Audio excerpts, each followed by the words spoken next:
Hydrolysis. Hydrolysis का meaning क्या होता है? लाइसिस का मीनिंग है ब्रेक करना, हाइड्रो का मीनिंग है वाटर। वाटर की हेल्प से अगर आप किसी मॉलिक्यूल को ब्रेक करते हैं तो उस प्रोसेस को हम बोलते हैं हाइड्रोलाइसिस।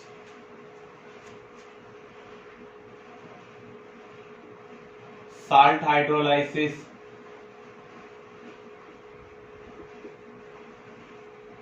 ये आपने 10th में स्टडी किया हुआ है। कब होता है? जब साल्ट का कोई पार्ट वीक हो।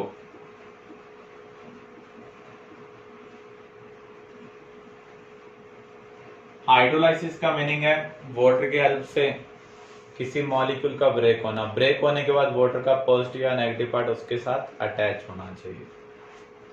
तो जिस साल्ट का कोई भी पार्ट वीक होगा, चाहे वो केटायनिक चाहे वो अनायनिक, तो उस केस में वाटर का पार्ट अटैच हो जाएगा। फॉर एग्जाम्पल अमोनियम क्लोराइड को अगर हम वाटर में डालेंगे तो ये क्या है?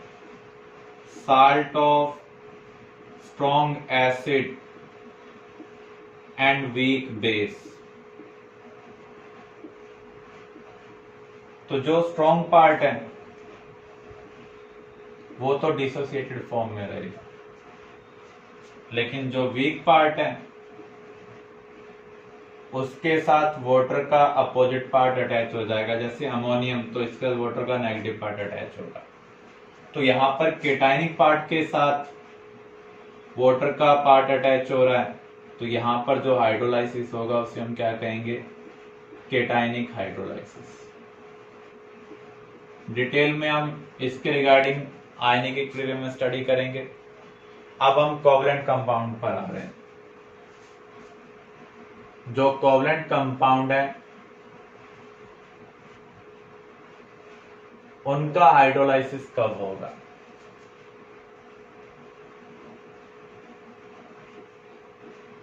आइदर सेंट्रल एटम और सराउंडिंग एटम।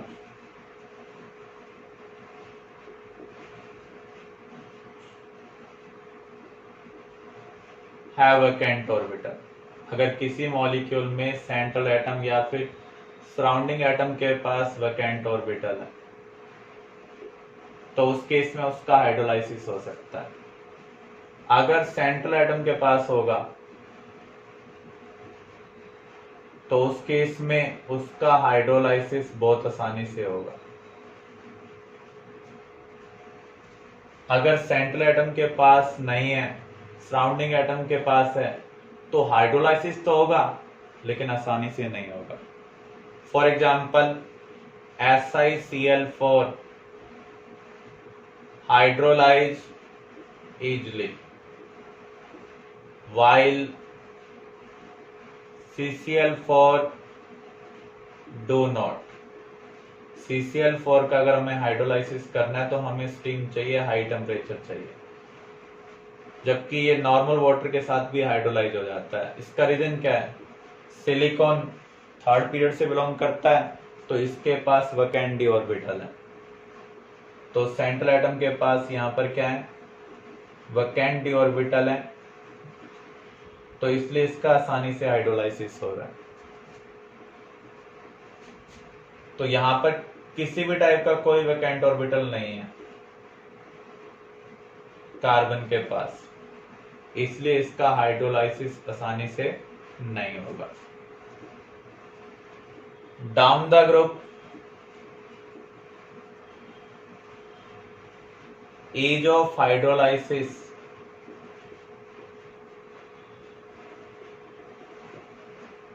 increases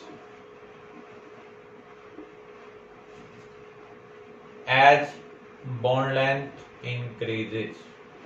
क्योंकि जब आप डाउन द ग्रुप मूव करेंगे तो बॉन्ड लेंथ इंक्रीज होगी। इसका मीनिंग बॉन्ड क्या हो जाएगा? वीक हो जाएगा। वीकर बॉन्ड को ब्रेक करना आसान होता है तो हाइड्रोलाइसिस भी क्या हो जाएगा? आसान हो जाएगा। तो आपसे पूछा जा सकता है क्या इसका हाइड्रोलाइसिस होगा?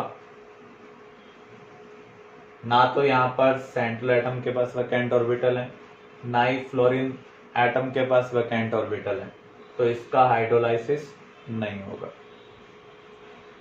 PCl3 इसका हाइड्रोलाइसिस होगा या नहीं? फास्फोरस थर्ड पीरियड एलिमेंट है, इसके पास वैकेंट ऑर्बिटल है, तो इसका हाइड्रोलाइसिस होगा। क्लियर?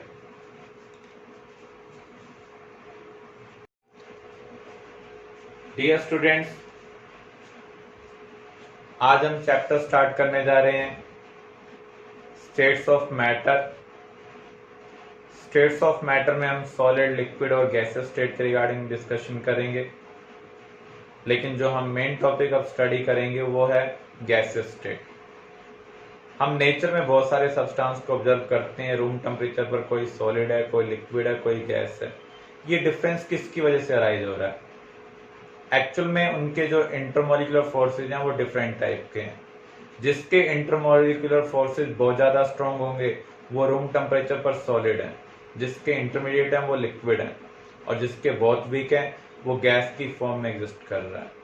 कौन कौन से टाइप के इंटरमोलिकुलर फोर्सेज सब्सटेंस के पार्टिकल में एग्जिस्ट करते हैं, जो उनकी physical property like melting point, boiling point को डिसाइड कर रहे हैं।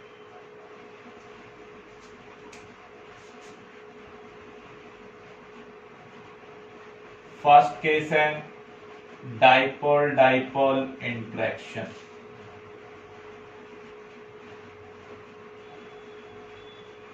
डाइपोल डाइपोल इंटरेक्शन किसमें प्रेजेंट होगा? इन पोलर सब्सटेंस।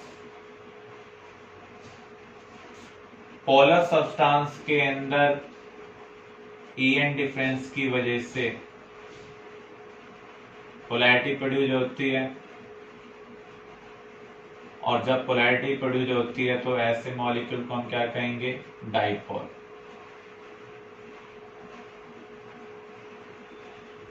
तो एक मॉलिक्यूल में जो डाइपोल है उसका नेगेटिव एंड दूसरे डाइपोल के पॉजिटिव एंड को क्या कर रहा है?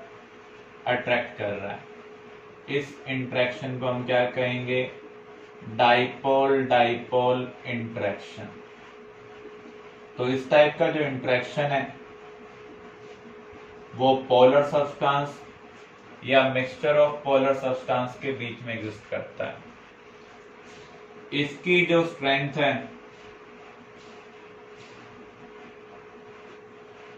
वो r³ के इनवर्सली प्रोपोर्शनल होती है, क्योंकि यहाँ पर पार्टिकल फिक्स नहीं है, वो मूव करते रहते हैं।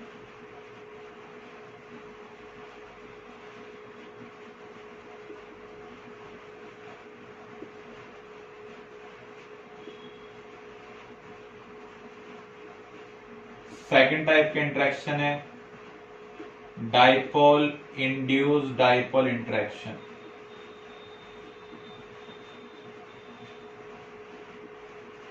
ये कब होगा? जब नॉन पोलर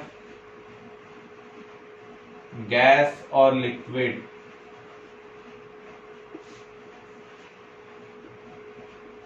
हम मिक्स करेंगे इन पोलर सब्सटेंस या पोलर सॉल्वेंट हम कह सकते हैं। For example, oxygen gas soluble in water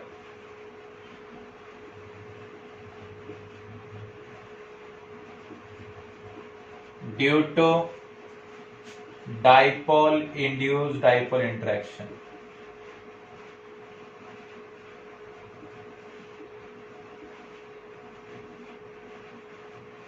कभी कभी हमारा पढ़ने का मूड नहीं होता है, रूम में मॉम या डैड में से कोई भी आ जाए तो बुक ओपन हो जाती है। वो इफेक्ट क्या है? इंड्यूस्ड। जैसे वो चले जाएंगे बुक बंद हो जाएगी। तो किसी की वजह से जो इम्पैक्ट आता है उसे हम क्या बोलते हैं? इंड्यूस्ड। तो जब ऑक्सीजन गैस किसी भी पोलर सॉल्वेंट के अंदर, फॉर एग्जाम्पल वाटर, ये एक पोलर सॉल्वेंट है, यहां पर दोनों एटम सेम है, ईएन डिफरेंस 0 है, ना तो यहाँ पार्शियल नेगेटिव होगा ना ही पार्शियल पॉजिटिव होगा। यहाँ पर बॉन्डेड एटम डिफरेंट है, तो यहाँ पर EN डिफरेंस होगा। जब भी EN डिफरेंस होता है तो मॉलिक्यूल के जो एटम्स होते हैं वहां पर पार्शियल नेगेटिव पार्शियल पॉजिटिव होगा। अब ये मॉलिक्यूल इस मॉलिक्यूल को इंपैक्ट करेगा, इसके इलेक्ट्रॉन क्लाउड को डिस्टॉर्ट करेगा। तो इसका जो पॉजिटिव एंड है इसके नेगेटिव एंड को अट्रैक्ट कर रहा है, जबकि पॉजिटिव पार्ट न्यूक्लियर पार्ट को क्या कर रहा है, रिपेल कर रहा है। तो यहाँ पर तो पहले से ही डाइपोल थी, इसकी वजह से यहाँ पर पार्शियल नेगेटिव पार्शियल पॉजिटिव आ रहा है। तो ऐसे केस को हम क्या कहेंगे, इंड्यूस डाइपोल, क्योंकि इसकी वजह से ये डाइपोल बनी है। अब इनके बीच में जो इंटरेक्शन हो रहा है इसे हम क्या कहेंगे, डाइपोल इंड्यूस्ड डाइपोल इंटरेक्शन।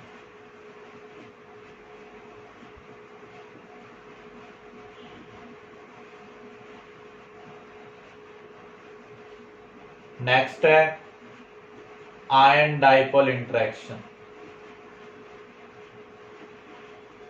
किसी भी आयनिक सब्सटेंस को जब हम वाटर में डालते हैं या किसी पोलर सॉल्वेंट में डालते हैं तो उस केस में आयन और सॉल्वेंट मॉलिक्यूल इंटरेक्ट करते हैं। वहां पर इंटरेक्शन कौन सा है, ion dipole interaction. Ionic solid soluble in water due to ion dipole interaction। जब हम सोडियम क्लोराइड को वाटर में डालेंगे तो सोडियम आयन और क्लोराइड आयन अलग होंगे। वाटर मॉलिक्यूल में नेगेटिव पार्ट भी है और पॉजिटिव पार्ट भी है। जो पॉजिटिव आयन होगा उसको नेगेटिव पार्ट इंटरेक्ट करेगा। तो यहां पर जो वाटर की डाइपोल है उसका नेगेटिव एंड पॉजिटिव आयन के साथ इंटरेक्ट कर रहा है। ऐसे ही नेगेटिव आयन के साथ वाटर का पॉजिटिव एंड इंटरेक्ट करेगा। तो इस टाइप के इंटरेक्शन को हम क्या कहेंगे, आयन डाइपोल इंटरेक्शन।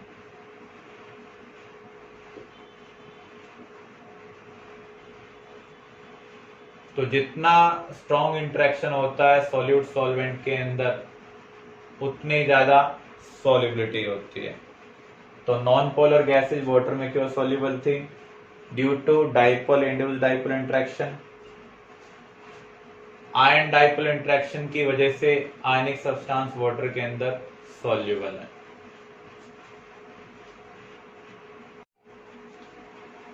नेक्स्ट हम कवर कर रहे हैं ion induced dipole interaction.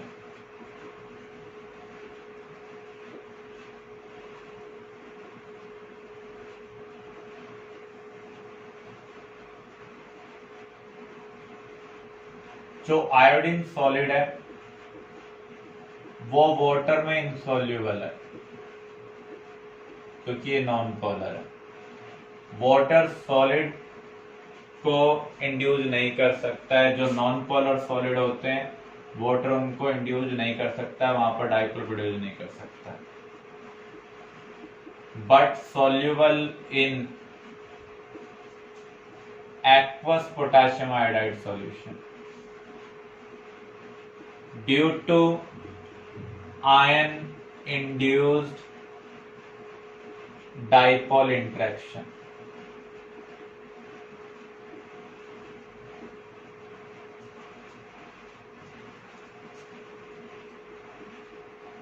Iodine के पास ना तो पार्शियल नेगेटिव है ना ही पार्शियल पॉजिटिव, तो ये नॉन पोलर है।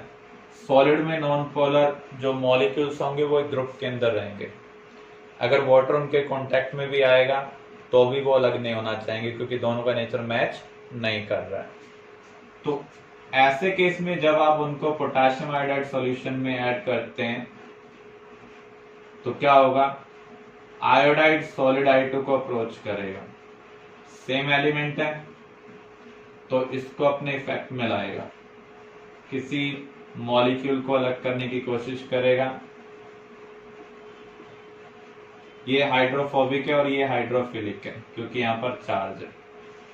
तो ये इसको इंड्यूस करेगा, इसके इलेक्ट्रॉन क्लाउड को डिस्टॉर्ट करेगा। तो यहां भी पार्शियल पॉजिटिव पार्शियल नेगेटिव आ जाएगा। तो ये आयन एक नॉन पोलर मॉलिक्यूल को इंड्यूस कर रहा है। तो यहां पर इंटरेक्शन कौन सा हो रहा है? Ion induce dipole interaction. इसकी वजह से I2 किस में कन्वर्ट हो जाएगा? I3 नेगेटिव में, हाइड्रोफिलिक में कन्वर्ट हो जाएगा। और जो हाइड्रोफिलिक होते हैं वो वाटर में डिजोल्व हो सकते हैं। तो जो I2 है वो प्योर वाटर में इनसोल्यूबल है क्योंकि इनका नेचर मैच नहीं कर रहा है। अगर ये गैसियस होता तो वाटर मॉलिक्यूल इसको इंड्यूस कर देता और फोर्स करता डिजोल्व होने के लिए। सॉलिड एक बिग ग्रुप है, यहां पर वो पार्टिकल को इंड्यूस नहीं कर पा रहा है। लेकिन जब आप इसी का आयन वाटर में डिजोल्व कर लेते हैं तो इनका नेचर मैच होने की वजह से ये एक दूसरे को अप्रोच कर सकते हैं। तो ये इसके अंदर इंड्यूस करेगा चार्ज, जिसकी वजह से आपको I3 नेगेटिव आयन मिल रहा है। तो यहां पर रीजन हम कहेंगे formation of I3 negative ion bye ion induced dipole interaction. Next forces हैं डिस्पर्शन फोर्सेज। डिस्पर्शन फोर्सेज कब अराइज होते हैं? जब नॉन पोलर सब्सटेंस हो या फिर mixture of non polar substance हो। डिस्पर्शन फोर्सेज का दूसरा नाम है लंदन फोर्सेज। अगर हम हीलियम एटम को कंसिडर करें, हीलियम न्यूक्लियस में 2 प्रोटॉन है और इसके फर्स्ट शेल में 2 इलेक्ट्रॉन घूम रहे हैं।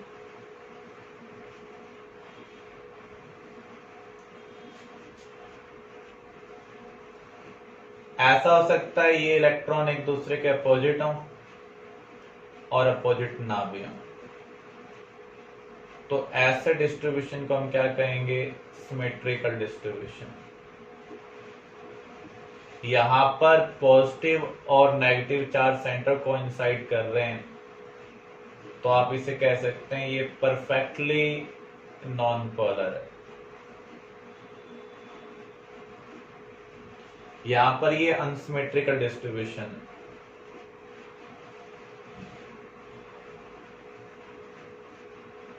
एक तरफ नेगेटिव चार्ज है, दूसरी तरफ पॉजिटिव है।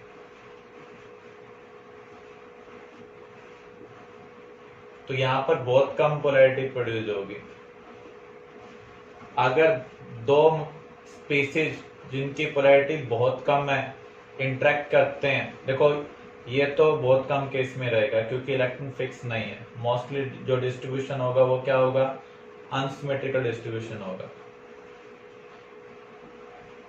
अगर ऐसे स्पीसीज के अंदर इंटरेक्शन होता है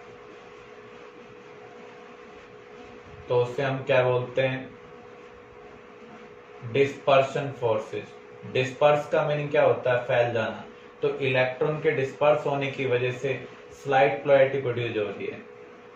तो स्लाइट पोलैरिटी वाले नॉन पोलर मॉलिक्यूल या एटम्स के बीच में जो इंटरेक्शन है उसे हम क्या बोल रहे हैं? Dispersion forces. इस कॉन्सेप्ट को लंदन के लैब में दिया गया था, इसलिए इसका दूसरा नाम क्या है? London forces. तो यहाँ पर जो मूविंग पार्टिकल हैं उसमें जो फोर्स है वो R6 के इनवर्सली प्रोपोर्शनल है। लेकिन जो स्टैटिक पार्टिकल हैं जो मूव नहीं कर रहे हैं उस केस में R³ के इनवर्सली प्रोपोर्शनल होगा। तो नॉन पोलर सब्सटेंस के मॉलिक्यूल्स में जो इंटरेक्शन होता है वो बहुत स्लाइट पोलैरिटी की वजह से होता है, बहुत कम पोलैरिटी की वजह से होता है, क्योंकि इलेक्ट्रॉन डिस्पर्स हो रहे हैं। इसलिए इस इंटरेक्शन को हम क्या बोल रहे हैं? Dispersion forces. एच बॉन्डिंग के रिगार्डिंग भी हमने स्टडी किया है केमिकल बॉन्डिंग में। कंडीशन क्या होती है? जब किसी पोलर मॉलिक्यूल में हाइड्रोजन किससे कनेक्ट हो? ऑक्सीजन, नाइट्रोजन और फ्लोरीन। तो उस केस में जो इंटरेक्शन होगा उस स्पेशल डाइपोल डाइपोल इंटरेक्शन को हम क्या बोलते हैं? एच बॉन्डिंग बोलते हैं। जितने भी टाइप के फोर्सेज हमने स्टडी किए हैं, dipole dipole interaction, dipole induced dipole interaction, dispersion forces, H bonding, इन सभी को हम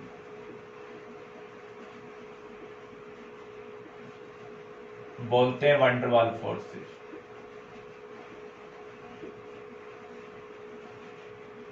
तो जब भी हम कोवलेंट कंपाउंड की बात करेंगे तो वहां पर जो इंटरमॉलिक्यूलर फोर्सेज हैं वो मल्टीपल टाइप के हो सकते हैं। एच बॉन्डिंग भी हो सकती है, डाइपोल डाइपोल भी हो सकता है, डाइपोल इंड्यूस्ड भी हो सकता है। तो इन सभी फोर्सेज को हम वंडर वाल फोर्सेज बोलते हैं। वंडर वाल फोर्सेज की जो स्ट्रेंथ है वो मॉलिक्यूलर साइज के ऊपर डिपेंड करती है। जितना बड़ा साइज होगा उतना ज्यादा पार्टिकल एक दूसरे के कांटेक्ट में होंगे, उतना ज्यादा वो एक दूसरे को इंड्यूस कर सकते हैं, उतना ज्यादा इंटरेक्शन हो सकता है। तो जब भी मेल्टिंग पॉइंट और बॉइलिंग पॉइंट रेलेवेंट कोई भी क्वेश्चन हमें सोल्व करना हो तो आपको ध्यान रखना है ये स्ट्रेंथ ऑफ वंडर वाल फोर्सेज के ऊपर डिपेंड करता है। ये एप्लीकेबल किसके लिए? नॉन मेटल कंपाउंड के लिए, not for ionic compound.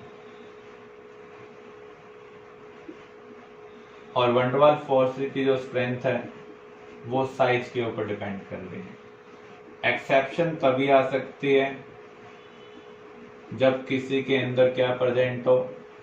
H bonding. अगर साइज सिमिलर है तो एच बॉन्डिंग सबसे ज्यादा स्ट्रॉन्ग होती है, then dipole dipole interaction, then dispersion forces. अगर साइज में बहुत ज्यादा डिफरेंस है तो जिसका साइज बिग होगा उसका मेल्टिंग पॉइंट बॉइलिंग पॉइंट ज्यादा होगा। H2S और H2O ये दोनों एक ही ग्रुप के मेंबर है तो इसका साइज बिगर है। तो हम एक्सपेक्ट करते हैं H2S का बॉइलिंग पॉइंट ज्यादा होना चाहिए। H2S में इंटरेक्शन कौन सा है? Dipole dipole. H2O में क्या प्रेजेंट है? H bonding.